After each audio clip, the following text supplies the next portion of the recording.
Hey everybody, Lord Uncle Heaton here. Today, we are going to hop into my time-traveling 13-foot fiberglass camper and head to the distant year 1965 to meet Mancor Olson, who popularized the concept of collective action problems. Going to be a fun economics episode today. Let me just put in the coordinates.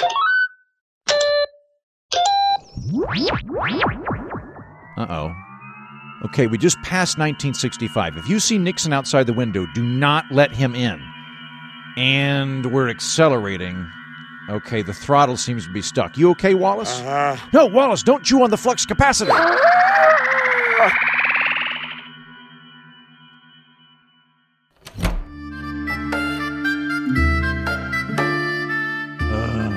Lute music. Well, that's just great. I hate lutes. Let's check out the chronometer. 1282? I hate the 1280s. Too many lutes. Also, let's check the humidity. 80%? I really should have taken a personal day today. Okay, well, no big deal. I have AAA. Give me 1 sec. Hello, you've reached AAA's Time Travel Department. Your call is very important to us. To continue in English, press 1. To continue in Morlock, press 2. If you are trapped in a time travel paradox, press 3. If you are being attacked by a dinosaur, press 4. If you need assistance bringing your parents together for the Under the Sea dance, press 5. If you are trying to kill Hitler, or are a Morlock who wants to take Hitler to the Under the Sea dance... Just let me talk to a person. I'm sorry, I can't understand. Let me talk to a person, damn it, a human. I hate these stupid phone trees. Please hold while we assist your call. AAA, this is Peter. How may I help you? Yeah, I was trying to get to 1965, but my time machine broke down, and now I'm in 13th century England. That sounds frustrating. Let me see if I can get a technician out to you. Okay, good news. We can schedule a repair for next Tuesday. Next Tuesday? That's right. I mean, it's time travel. Can you just meet me now? Instantaneously? I'm sorry, no. Why not? It's Labor Day. That doesn't make any sense. You have a time machine. You can... Before I book your technician, can I briefly detail our repair agreement with you? Fine. Great, thanks. Please remain near your time travel vehicle with your hazard lights on. Please have your time travel license handy. You also need to confirm that you will not cause a time travel paradox by killing your own grandfather. Why would I do that? It's just procedure, sir. Okay, fine. I'm not going to kill my own grandfather? Great. You'll receive a confirmation email shortly, and we'll see you next Tuesday. Please stay on the line for a brief 2-minute survey. Well, let's make the most of it. We'll go into town and find some yokels to talk about economics so I can at least write off this whole thing on my taxes. Ah, here we are. A pub. The Bleeding Goat Head and Eagle Carrying an Angry Baby Tavern, King's Arm and Legs Tavern. Sounds quaint. Howdy. I'll have a tankard of ale, please. Coming right up. How's the weather been lately? Rainy. How about the economic situation?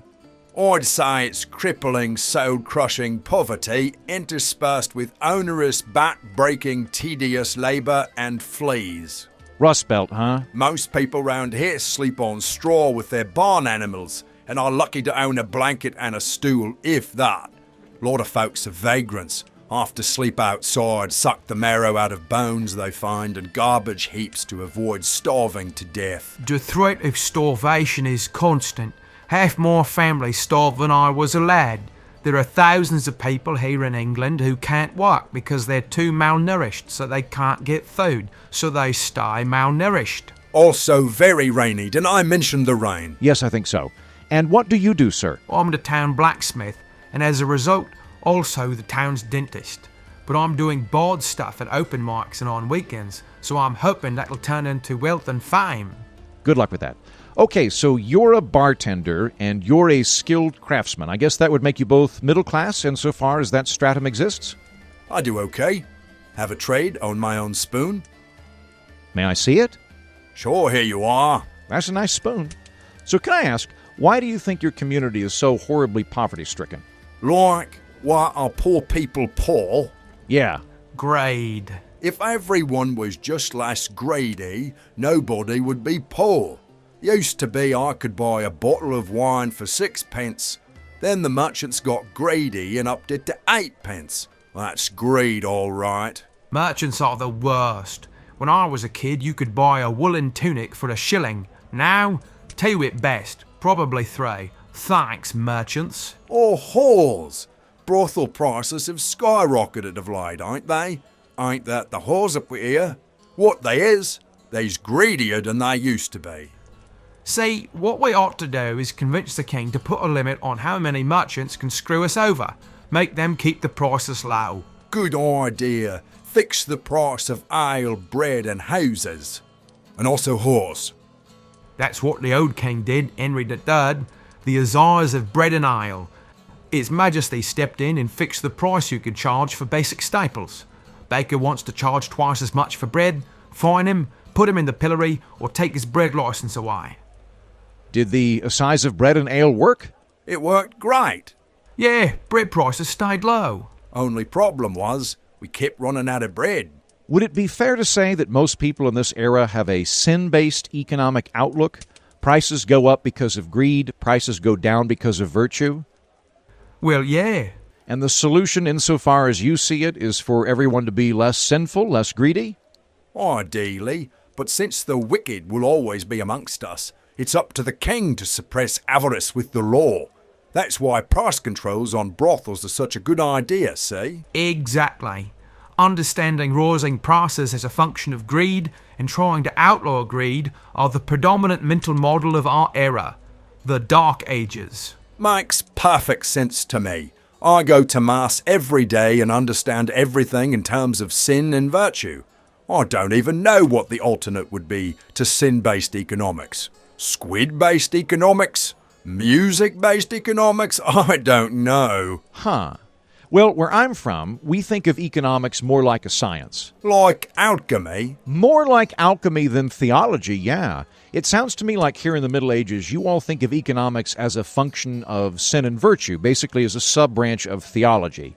Prices are all a part of a big morality play. We think of economics more like alchemy. Add this ingredient, prices go up. Remove this ingredient, prices go down. You know alchemy's a load of horse shit, right? Yeah, I know that. But it was the closest proxy I could find for saying amoral positive science. Well, give us an example then. What's an ingredient we could add? Self-interest. Because you think of economics in terms of theology, you want to identify and eliminate sin. But if you think of economics as a science involving impersonal forces, self-interest is just a factor, like gravity. Gravity isn't good or evil, it just is. So you want to assume people are self-interested, and then ask, how can we incentivize people to grow the economy by appealing to their self-interest? That also sounds like a load of horse shit. If the tanner gets greedy, he's just going to charge me more, and leather will cost more. That's stupid.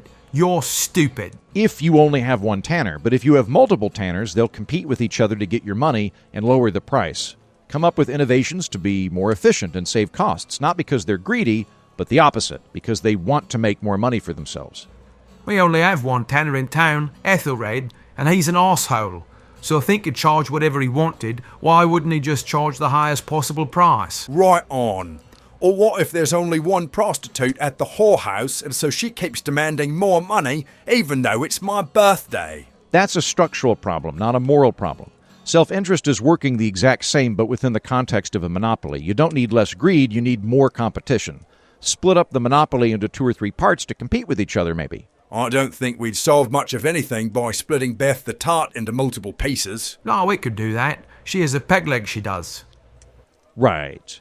What I'm getting at here is there's a difference between understanding macroeconomics as a function of moral or immoral motivations versus understanding economics as something amoral, structural, and systemic. Look, stranger, prices go up because of greed. That's how the world works. Everybody knows it. That feels intuitive, but it's not sound diagnosis. There are lots of things that feel right but are illusionary due to evolutionary or psychological quirks. It's like how the world looks flat, but it's actually round. It feels flat to us, That makes sense intuitively, but society works better when we realize our instincts are wrong and the world is actually more complex. The world is flat? Beth has a detachable peg leg.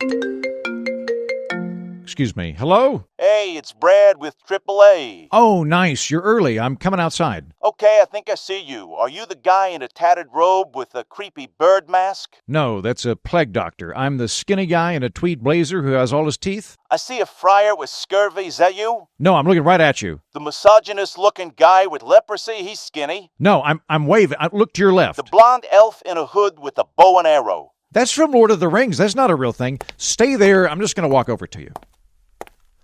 Hey, I'm Heaton. Thanks for coming out. Yeah, no problem. I come here a lot. Great brothels, although they have been charging more recently. What with the greed. You have a time machine. Just go back to when... Anyway, I'll take a look at your vehicle. Hopefully we don't need to order any parts. You want to come back 15 minutes? Sure, all right. Come on, Wallace. We're going to go for a walk. Would you look at that weedy farm? I'm amazed they can get anything out of that at all. Also, what a pitiful-looking scarecrow. Aye, don't insult my scarecrow. Sorry, that was rude. It's a good scarecrow. Yes, I see that now. What are you growing, sir? Rocks mostly. Har har. But outside of that, now and again, I manage to trick this old field into growing a bit of wheat. How's the harvest this year? Not good. We suffered a spell of witchcraft. Witches? Right. Local witch got jealous of my awesome scarecrow, put a curse on my field. Just horrible when that happens. Whole spat of witches of late run amok across the shire. Witches are causing your crop failure, sir? Caused. We found a culprit, marry old woman, and tied her to a post and set her on fire. Just in time, too. Can't have witches running around causing mass starvation.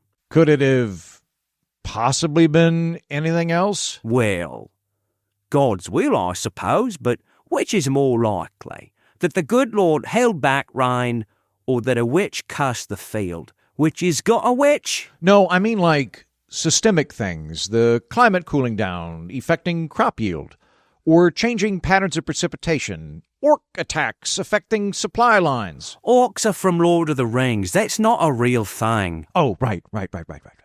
In any case, this witch is... It doesn't look like you have enough livestock to produce sufficient fertilizer for your fields so the nutrients are exhausted. Are you doing crop rotation? Gay.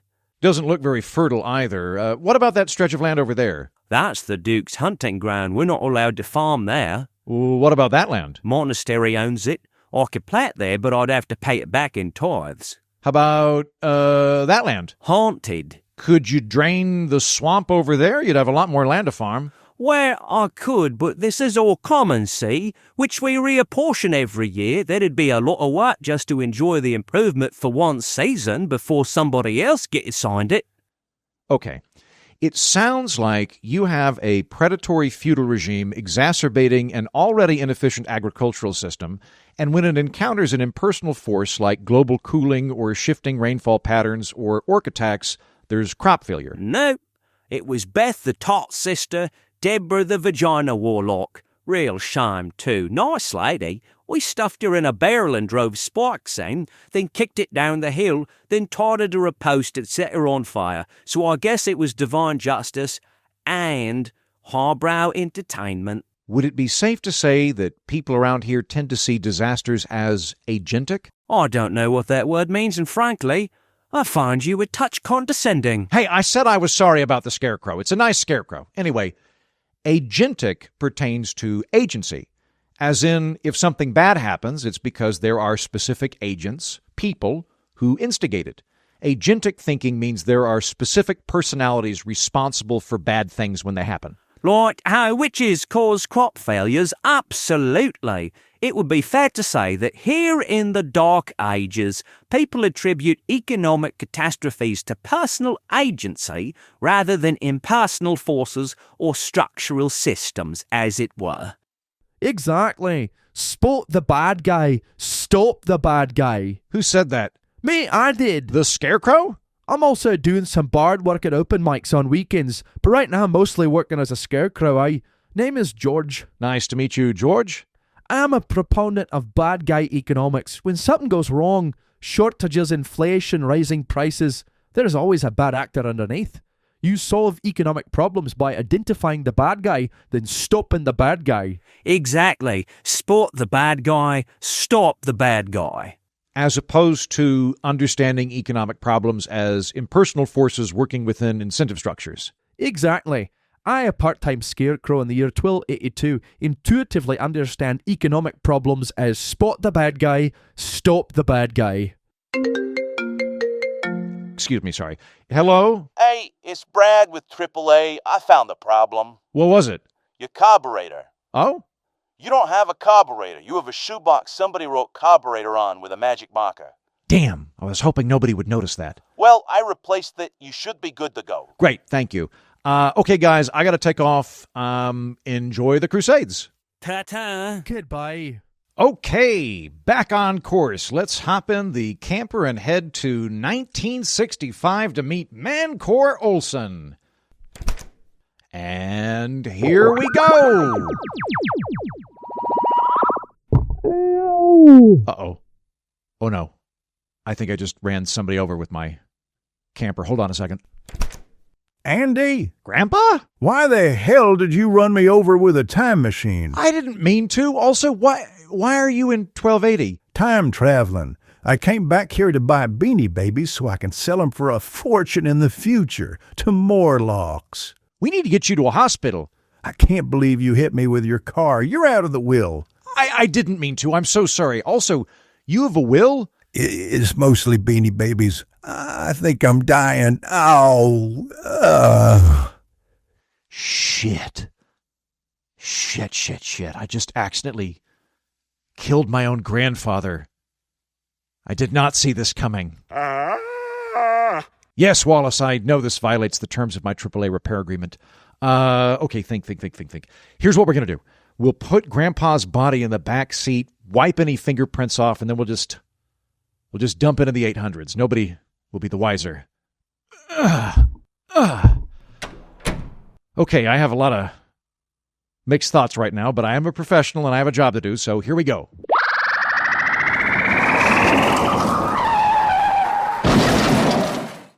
What now? Hey, asshole.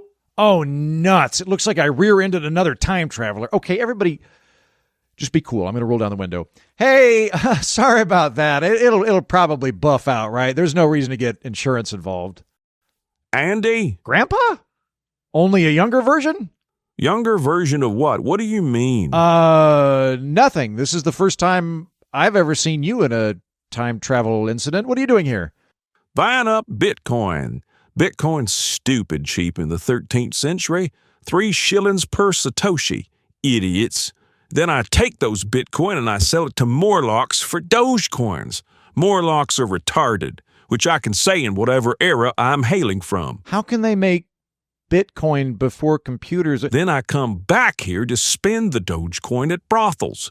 Really good brothels round here. Those ladies are professionals. Take the craft seriously and take care of themselves. Well, anyway, you might as well give me a ride, seeing as how you totaled my time-traveling Buick LeSabre. Okay, yep, hop in. I call shotgun. Nice dog.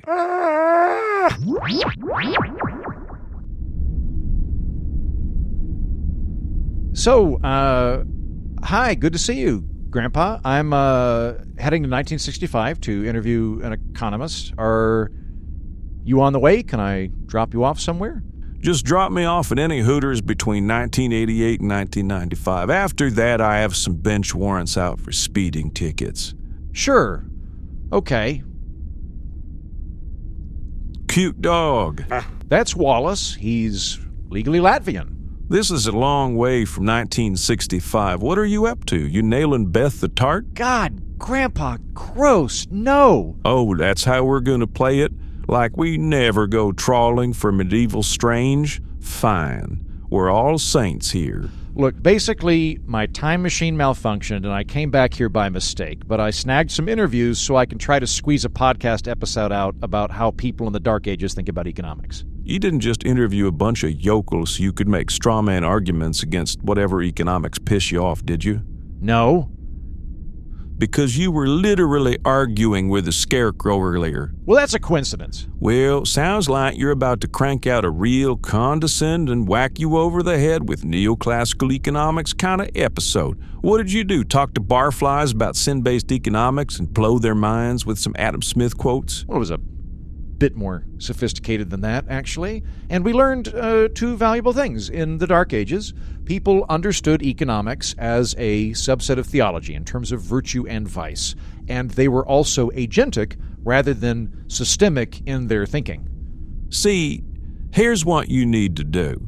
Talk to someone from this era who's actually educated. If you're going to make fun of medieval economics, you should at least talk to somebody who can challenge you a little. Like a priest or a bishop?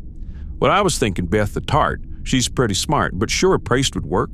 Here, pull over in the year 1314. I know a guy. You know a priest in the year 1314? Yeah, I go to 1994, pick up some really cheap pogs, then I come back to 1314 and I give Father Richard those pogs in exchange for indulgences. I can do whatever I want. You're not Catholic. I don't think you're even... For all the whoring I do. Okay. All right, well, if you need me, I'm going to be over at the bordello to see old Beth now that she's older. I like her that way. You want me to take Wallace? No, I'm going to keep Wallace. Thank you. Meet you back here in 10 minutes? That's insulting. No, oh, God, no, I didn't. Meet me back here in half an hour, okay? I'll come find you, how about? Father Richard's at the Priory. Come in. Howdy, I am looking for Father Richard. That's me. How may I help you, my son? I'm recording a podcast episode, and I was wondering if I could interview you. Sure. Actually, I was just a guest on the 5th column. What did you talk about? We mostly just sticked around. That sounds fun. I've never been invited on the 5th column. I know all those guys. Been friends with them for years. Matt, Camille, Moynihan. Never been on. Glad you were on that show. You and I could talk about energy if you'd like. Our region is on track to transition from timber to witch-based fuel sources over the next 20 years. It's very interesting. That does sound interesting, but no, I'd like to talk to you about economics, if that's okay. Sure, I can take a whack at that.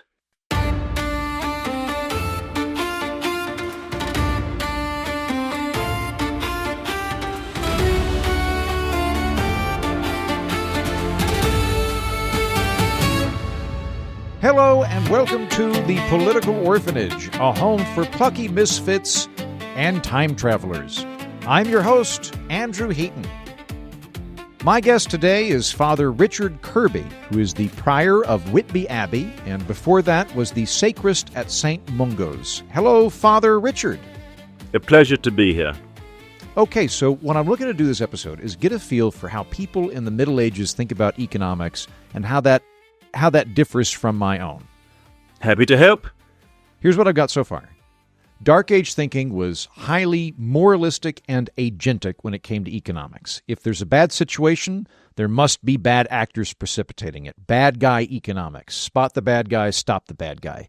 As opposed to thinking of things more in terms of impersonal forces and incentive structures. Well, sure. Human society is composed of people, and so yes, people are responsible when bad things happen.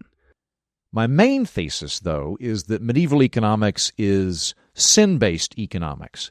Prices rise because of greed, and prices drop when people stop being greedy. So the medieval outlook is to sort of play whack-a-mole with self-interest in an effort to snuff out that greed.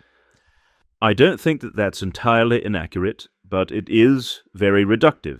Our system is a bit more sophisticated than just greed is bad, greed makes things more expensive. How so? Well, the man of the hour is St. Thomas Aquinas. He was primarily a theologian, but he developed economic concepts that have become the intellectual bedrock of our era. Specifically, just price theory.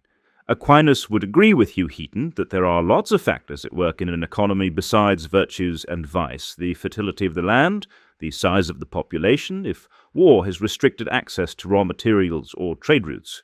Like from orc attacks. the abilities or corruption of the land's prince, and so forth. But Aquinas would say that all of the people participating in that situation need to be concerned with the ethics of economics. Which is where greed comes in. Yes. In our era, economics, insofar as it exists, is considered a sub-branch of ethics.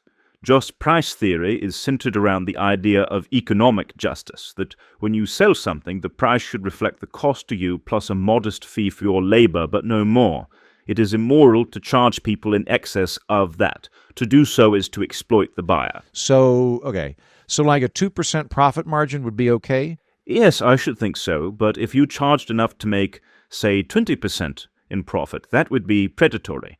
If you don't actually need the extra money to feed your family and you didn't actually work harder or put in more hours to justify the increase, the profit is just the result of rank opportunism. You're taking advantage of someone, and that is immoral, yes. All right, I want to make sure I understand this. Here in the Middle Ages, you all believe that seeking excess profit is immoral and that profit-seeking impoverishes the buyer, which exacerbates poverty. Yes, that is very much in accord with Thomas Aquinas. Prices should reflect the cost of doing business plus a modest living wage, but no more. Just price theory states that prices should be subject to self-restraint the same way that a man shouldn't drink or eat too much, even if he has access to gluttonous amounts of food and wine. That's it? The price can only be cost plus modest salary? Essentially, yes. Charge enough to cover your costs and make a living, but no more. Don't be greedy. Okay, let's say I buy a house for $100,000, and over the next 10 years, the city I live in becomes more popular. The neighborhood I live in is more trendy. They put in a yogurt place, stuff like that. Demand goes up. People really want to live there, and they're willing to pay me $200,000 for my home, double what I paid for it. Can I sell my house for the maximum possible amount? Is that moral? No. That would be unethical and contravened to just price theory. You could adjust the price of your home somewhat to reflect inflation or improvements you made, but those modifications would have to be a reasonable increase, charging someone as much as you can get away with, particularly for something that everyone needs like a home. That is immoral. What if I'm a roof thatcher? Roofmonger. Yes, a roofmonger. And there's a hurricane, and all the roofs blow off the houses in my village. So demand is increased. Shouldn't I be able to charge more to reflect that? Absolutely not. That is a prime example of taking advantage of your friends and neighbors in their hour of need. Your labor is the same, is it not? Unless the price of hay and timber have gone up, cost remains unchanged, so you should not charge more. It is predatory. Okay, let's say this. How about I'm a merchant? What kind of merchant? A spice merchant. Like in Dune. Yes, like in Dune. I bring over pepper and cumin from China to sell in Rome. The two spices weigh about the same. They cost the same for me to transport. If pepper is more popular than cumin, there is higher demand. Can I charge more for it? Well, no. Just price theory says that the price should be determined by the cost to the seller, not the want of the buyer. You could not ethically charge more just because someone is willing to pay you more. Otherwise, merchants would charge the maximum possible amount every time, leading to higher prices. So, yes, greed does cause prices to rise. That is self-evident. Okay, this is useful.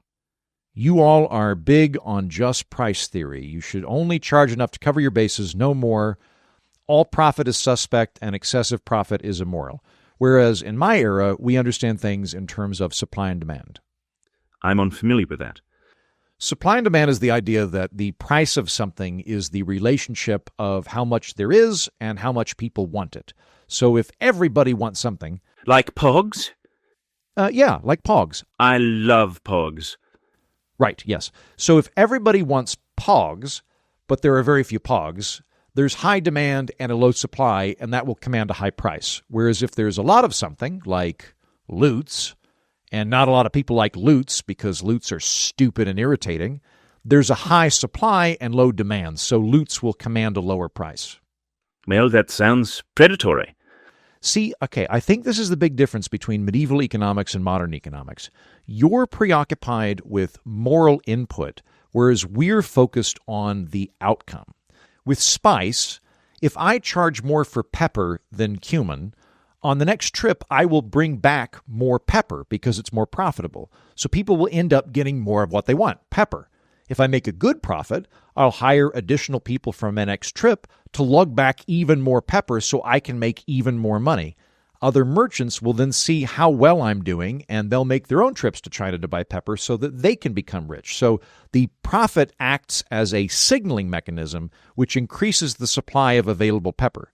Because prices are primarily determined by supply and demand, the cost of that pepper will then go down. If we don't allow profits, including excessive profits, to work as market signals, nobody knows to buy more pepper, nobody knows to grow more pepper, and the supply remains low, and therefore the prices stay high.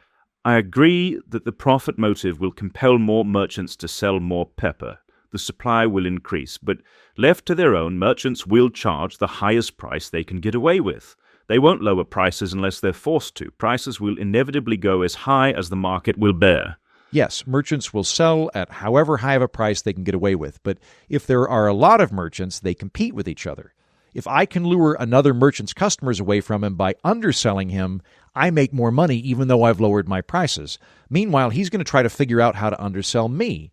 It could be from making his trade route more efficient, or using bigger containers to haul more pepper, or cutting into his own profit margin to ensure that I don't put him out of business. But the end result is we merchants are all competing with each other on price, which lowers the cost to the consumer. That's the basic idea in my era. In an open, competitive market, profit incentivizes increased supply, and then market competition drives that price down.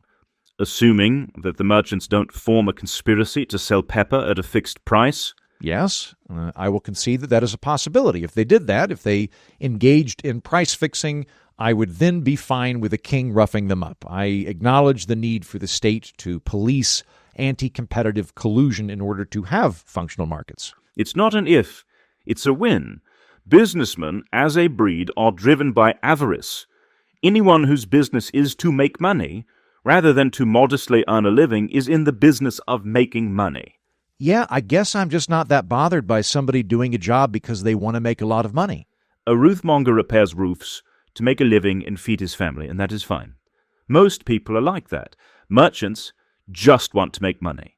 The job is just a means to an end. Their goal is to become rich. That avarice inclines them towards fraud and trickery, or incentivizes wars and slavery over luxury goods like spices. Haven't you ever had a merchant try to trick you into paying a higher price than you should have fairly paid? Yeah, used cars, things like that, but it's part of the game. It's negotiation. Professions that deal with trade and money are frankly dirty, because money is inherently morally suspect. Farming, trade skills, soldiering, these are honest professions. You are paid for doing a thing. Professions built around money, like trade, commerce, and worst, lending, aren't doing a thing. They're getting paid money just for cleverly manipulating other money. Society should not reward people for manipulating money instead of doing labor. Okay, from my vantage point, forgive me, your society has really, really low economic growth, presided over by a bunch of useless, rapacious feudal lords. And the only people who are growing your economy are the merchants that you hate so much. As our Lord said, love of money is the root of all evil. Merchants love money. I don't think that this is a controversial statement, is it?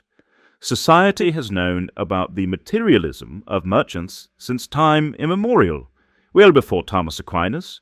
Before the fall of Rome, Cicero said that retail commerce is sordidus, vile, because merchants, to quote him, would not make any profit unless they lied constantly.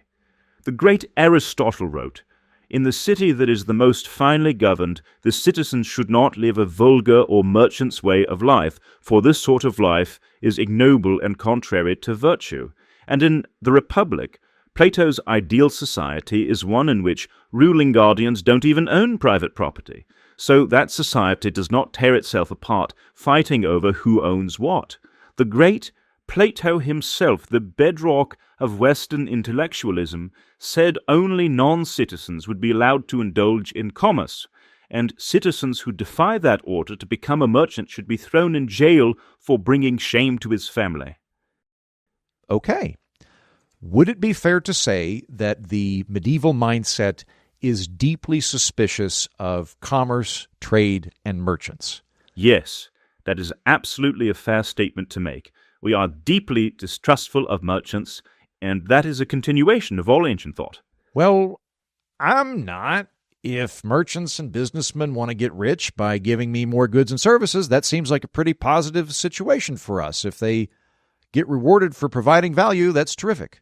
Well, I do not. Forgive me, Mr. Heaton, but what you described to me sounds like a horribly cynical, rapacious society in which nobody does anything for anyone unless they make money off of it. That is a culture in which everyone is reduced to a walking purse. Not only does that sound... that sounds rather sociopathic, I think it would also lead to incredible poverty. If everyone's goal is to take advantage of each other, then you shouldn't be surprised when someone gets taken advantage of. I don't see it that way. I see it as people providing value for one another. Win-win. I do think, though, we've identified a crucial difference between modern and medieval economics. We think self-interest is propulsive, whereas you think self-interest is corrosive or predatory or exploitative, but corrosive, right? Well, yes. There's only so much land, and there's only so much wealth, you see?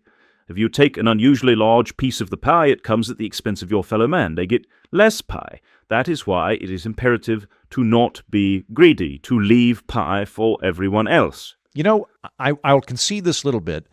You and I do hail from very different economic circumstances. Here in the Middle Ages, you have a feudal system in which all wealth is pretty much just real estate, right? Like that's the source of wealth? Yes, land is the basis of all wealth. So in your case, you do have a zero-sum system. Unless you drain swamps or cut down a forest or something, there is a fixed amount of wealth. And in those circumstances, yes, if there's a finite amount of wealth, then affluence for one person comes with the price of poverty for someone else. Exactly. Hence, just price theory. Okay. In the modern era, a lot of wealth is created rather than taken. So I'm with you on trying to stop people from getting rich through predation by taking somebody else's money, but if somebody wants to get wealthy by creating value, that's not the same thing. They're ontologically different. Like where I'm from, there's this bard, Taylor Swift. She is easily as wealthy as any prince of this era. Really? How many pogs does she have? Billions. Oh my. But she didn't take that money from anybody. People just gave it to her because they really enjoy her singing. Nobody is impoverished because Taylor Swift has billions of pogs. And there are lots of other people who became wealthy by providing value to others. Like if I build a house and you pay me for the house, I have the money and you have the house. I didn't get wealthy by screwing you over. Wealth was created. We grew the pie. I'm actually doing a bit of barding myself, part-time at open mics, hoping it might turn into something bigger, you know? Good luck with that. Anyway, in an open-ended system with a capacity for expansion, self-interest becomes a motivator to make more stuff. It's a catalyst to create affluence, then make it more efficient and compete on prices. I'm sorry, that just sounds like you're trying to justify being greedy. If you take greed as the fundamental basis of society, you're going to have moral rot at the center of society. What I am saying is, put selflessness and generosity at the center of society, not greed, and you will get a much, much better outcome. I think because the Dark Ages... I don't mean to be politically correct here, but we prefer Middle Ages. Apologies. Middle Ages. You see economics as a matter of morality, as good intentions, whereas we are concerned with outcome regardless of intentions. Let's go back to the roofmonger example. A hurricane's blown the roofs off all the houses in the village. If roofmongers say, demand has increased, I am raising my prices, that will attract roofers from other villages to make more money. There will now be more roofers. Even though roofers just want to make money, that self-interest compels them to build shelter for people. Their desire for money results in less human suffering. I would rather have less suffering and more greed than less greed and more suffering. I'm sorry, I don't mean to be offensive here, but you sound like a sociopath. You're describing a situation in which a roofer is taking advantage of his friends and neighbors in their hour of need. His labor is the same, is it not? Unless the price of hay and timber and brick has gone up, his cost remains unchanged, so he should not charge more. That is predatory. But it is justified, though. If thatching remains exactly the same, Nobody's going to travel 3 days from another county and spend time away from their family to thatch roofs at the same price. If the rate goes up, people will do that. With your intention-based profit is evil system, roofs will remain cheap, but there won't be any. If you go with my system, roofs cost more, but you can still get one. There will be more roofs. Well, here's a better system. Why don't thatchers from other villages come by to help because they want to help? They can still charge for materials and labor and even compensation for travel. Both are entirely reasonable, but they make the journey to help people in their time of need rather than profit from their misfortune. What if it's a big hassle to travel 3 counties over to fix roofs for strangers and they just don't do it?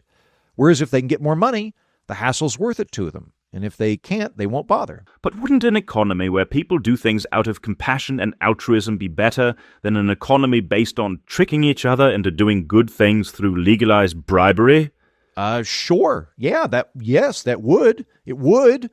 I just don't think it will. There are only 3 ways you can get people to do nice things for other people. Out of love, out of self-interest, or out of fear of punishment. I agree with you that doing things out of kindness and love is best, but it doesn't tend to scale. People don't love strangers as much as they love their friends and family. When we get beyond the realm of interpersonal relationships to totally unknown strangers across large countries, self-interest just works better. Well, I think we have found another point of contention between our eras. Namely, I believe that people are more capable of charity and love than you. I want an economy in which people balance self-interest with generosity. It sounds to me like you are much more cynical and think people will only do good things for strangers if they make money off it. I'm not sure that's the disagreement, actually. If someone wanted to come volunteer his time as a roof thatcher for free, I would applaud that action. I think that would be the best way to run a society.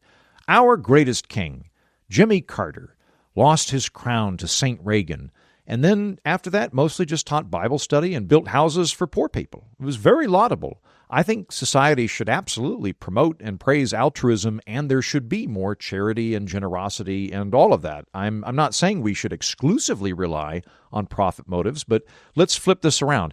If I want to raise my roofing rates to make a bigger profit, would you, the guy doing roofs for free, would you allow me to do that? No, I would not. The king should step in and stop you from taking advantage of other people. The crown should determine what a fair price is, the cost of the goods and your labor, and forbid you from going above that. Or what? Or you would be fined, or imprisoned, or put in the stocks, or if you did it repeatedly, I suppose they might hang you. What if surrounding roofmongers just don't want to come over and work for normal rates out of altruism? They'll help their friends and neighbors, but not strangers in a distant land. The king could order them to, or suspend their licenses if they don't. Their inconvenience is outweighed by the poor people without roofs. At the very least, he could tax merchants to pay roofers to build roofs, to get more roofers to be developed. Okay, I think this is where we disagree. We both like personal relationships, love and charity as a prime motivator, but when altruism isn't enough, I think society works better relying primarily on self-interest, whereas you want to rely on punishment for not doing the right thing. You are putting words in my mouth. I wish to restrain exploitation. Okay, how? You brought up supply and demand earlier. Profit motives compel merchants to expand supply and so forth. But maybe there are just sectors of life that should not be left to the cold rationalism of supply and demand. Pogs, for example, that's something ephemeral, much as I like them. Leave that to merchants, leave that to supply and demand, that's fine. But if something is truly important, if it's a basic necessity, everyone needs to live, maybe it just shouldn't be subject to a profit motive in the first place. Society should say this here is off limits to self-interest. We are not going to defer to supply and demand for this particular thing. Yeah, I don't think you can abolish self-interest or supply and demand by fiat. You can compensate, like you can push the demand in by subsidizing something or by doing social safety nets or whatnot. But you all you're doing is just modifying that supply and demand equation by having the government weigh in on it. You can't ever undo the reality of supply and demand. They're not optional. So to be clear on this, it's not that I'm choosing to implement supply and demand because I dislike markets. It's that I am acknowledging that they are an inescapable reality. I think merchants are always going to try to raise prices as high as they can. So if something is truly important, you can't allow merchants to control it. So who should? Anyone. Anyone other than merchants. I cannot stress this enough. Both antiquity and what you refer to as the Dark Ages are deeply inimical to merchants. The king, being the state, could set prices with his advisors. We could empower guilds to do so. Workers forming together to protect their trade, they could set the prices. Or why not the church? The church is ideally situated for that role. It's composed of highly trained people who have entered their ministries out of a higher calling. The clergy is not motivated by the baser accumulation of material goods like merchants. What if, I don't know, there just happened to be, at some hypothetical point in the future, a pope who was motivated by money or power more than a higher calling? What if saying this particular institution exists to promote the public good doesn't permanently inoculate everyone in it to self-interest? Men enter the clergy because they are selfless and concerned with noble goals and the common good. Clerics are the exact opposite of merchants. We are highly trained, educated public servants, so you don't need to worry about us the way you would with money-grubbing merchants. Right, but there are bad cardinals, right? Like, what if a cardinal made pretty good money at being a cardinal, or he just enjoyed pushing people around? What if you put more and more economic activity in the hands of the church so that people who already are self-interested just become abbots instead of becoming merchants? But I don't think you need to worry about that. Every clergyman knows that he will be judged by God in the hereafter for his actions on earth. There are bad clerics, there are bad popes and bad bishops, that's a historical certainty, but for the most part, clerics do not wish to risk eternal hellfire and damnation just to get better carpets or richer food.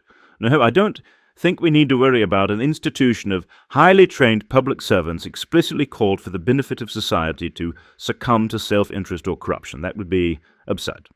Would it be fair to say that if someone thought the Roman Catholic Church, all of whom's prelates believe they are held responsible by divine judgment and an afterlife in a very literal sense by God, if that could succumb to greed and power trips and self-interest, would it be fair to say that a future secular institution of public servants, which is not constrained by fear of eternal damnation, would be even less automatically inoculated from self-interest? I feel like you're trying to back me into a corner here on something. I don't quite follow. Listen, it seems to me that whenever there's an economic problem about something important, the first step should be to remove the profit motive. Take it away from greedy merchants, give it to an institution full of people that are not motivated by money, who are commending their lives to the greater good. We're about out of time, so can I ask you to kind of summarize, Father, pitch us on medieval economics? Yes. We understand economics in terms of morality and justice, and so we want to restrain greed and appeal to the love and generosity of our fellow man. If society becomes less greedy and more generous, that is the ultimate cure for poverty. For that reason, we are wary of the love of money, and subsequently we are suspicious of people who work with money, bankers, moneylenders, and merchants. I want a society that places love and altruism at the center of economic activity and is suspicious of profit motives. And if something is important, it is ghoulish to assign it a profit motive. Any excessive profits in any field are inherently immoral. They are predatory. I think the main difference between us, Mr. Heaton, is that we want to suppress greed, whereas you openly want to inflame it. And I think we have a more balanced view of economics than you do. We take into account things like cost and labor, but we also factor in decency and virtue. Okay, I'm done whoring. Hey, Richard. Hello. Sorry about the grandkid. It's fine. Okay, Andy, you about ready to go? Yes. Let me just do a quick wrap-up. Father Richard, it's been a pleasure talking to you. Where can people find you? Thank you, Heaton. This was a very enjoyable conversation. Listeners can find me on Tuesday and Thursday nights at the King's Arms in Cheltenborough. Me and some of the other clerics put on a little drag show, a little dancing, reading, occasional sketches. It's quite a lot of fun. No doubt. Okay, Grandpa, let's head out.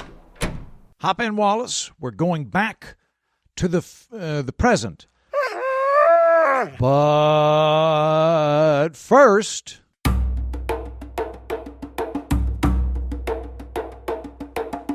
The Political Orphanage is made possible by the patrons who support it. If you're listening this far, are you not entertained? Did you learn something? When you leave today, are you going to feel less angry or frightened than you probably would have listening to pretty much any other political podcast on the whole internet? If you think weird time travel economics are cool, and you like the sort of thing, you like the kind of thing we do, become a patron of the show. Go to patreon.com/Andrew Heaton or on Substack at thepoliticalorphanage.com. On this week's bonus episode, we'll be sticking with today's theme, and we will cover the economics of witch burning. There's actually a very interesting theory that witch-burning crazes of the late Middle Ages were an economic phenomenon. We're going to tackle that. So if you like history and economics, we're going to keep the party going. Also, one more reason to become a patron. Next month, on Monday, February 16th at 7 o'clock p.m. Eastern Time, we are going to do Orphan Book Club. Myself and the great Tom Merritt will be jointly hosting an open Zoom call for patrons of the show, in which we will all discuss the excellent book, I'm Starting to Worry About This Black Box of Doom by Jason Pargin, who appeared on this program just before Christmas. It's a very good book, and we're all going to talk about it. So come on, become a patron. Join our book club. Head to patreon.com/Andrew Heaton or on Substack at thepoliticalorphanage.com. Thanks. Now on to today's thrilling conclusion. So, how did it go? Pretty well, I think. We actually got a very decent idea of how people approached economics in the Middle Ages. Did your whole Adam Smith routine, huh? A little. It is not from the benevolence of the butcher, the brewer, or the baker that we expect our dinner, but from their regard to their own interest. Did you come off like some weird hybrid of Gordon Gekko and Mr. Rogers? Maybe. But what I really wanted to do was drive home that a lot of the economics that we argue about today aren't actually new. They're actually very old. A lot of the ideas that I regularly argue in favor of originated in the Enlightenment, Adam Smith and David Hume, and then the people that have built upon them. But I'm inveighing against what they replaced on behalf of modernity, not the other way around. Good use of the word inveigh. Well done. Let me guess, everyone you disagree with is actually a throwback to the Dark Ages when people thought the world was flat and blamed famines on witchcraft. No, not exactly. It's more like I'm trying to drive home that you can approach things systemically and understand how those systems work. There are a lot of systemic thinkers that I disagree with that are very different in their political economy than I am, but it's more of trying to nail down the mindset rather than trying to promote a particular ideology. But yeah, to your point, I would love it if people who think profit motives are always suspect and that we should understand prices as a function of greed and we solve economic problems by spotting and stopping the bad guy, that they would get that they are in concert with the Dark Ages more than modernity, because I am deeply suspicious of an economic philosophy from an era when people burned witches to stop famines and tried to make everything theological because they hadn't invented science yet. It would be silly to try to understand aviation as gravity is evil and then just fight it all the time. Also, worth pointing out, I don't think we mentioned a whole lot of this, but I'm going to bring it up. Europe had centuries, maybe a millennia, of what we can now call Aquinan economics, and 99% of the population was horribly impoverished and half-starved. Empirically, we have 1,000 years of failed Aquinan economics that we can point to. Hold on. Do you guys hear something moving around in the back? Almost sounds like somebody's thumping around in your trunk. Did you run me over with your car, assume I was dead, and stash my body in the back of your camper? Are you future me? Yeah, I'm you at 81. You're me at 50. I remember all this now. It's coming back together. I take a lot of ginkgo biloba. You're talking to Andy about some Friedrich Hayek bullshit or something, right? Dark Age economics. No, he's just strawmanning people from 1,000 years ago because he's too yellow to debate Robert Reich. How dare you, Wallace, kill Grandpa! Hey now. Quit bickering, you two. Joe, you should know. I time traveled to the 1860s and I impregnated your grandmother.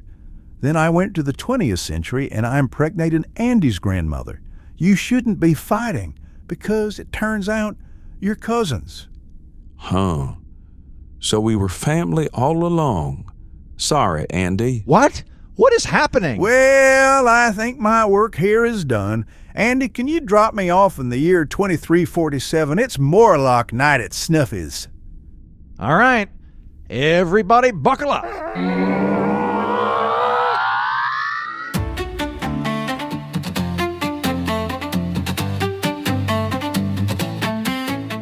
That's the show. Thanks for listening. I actually tried something a little bit different in this episode. I wrote the whole script myself, and then I did all the voices myself and ran them through audio filters to affect different characters. So you've been hearing me the whole time. Thanks, modernity. It just changed the timbre of my voice. I'm still responsible for the accents, intonation, and acting. I want due credit for all of that. The accents were 100% Heaton. It just made my voice sound a little different. Thank you, patrons, who funded the software that allowed me to do this and the time necessary to do the research. Until next time, I've been Andrew Heaton, and you've been a Morlock.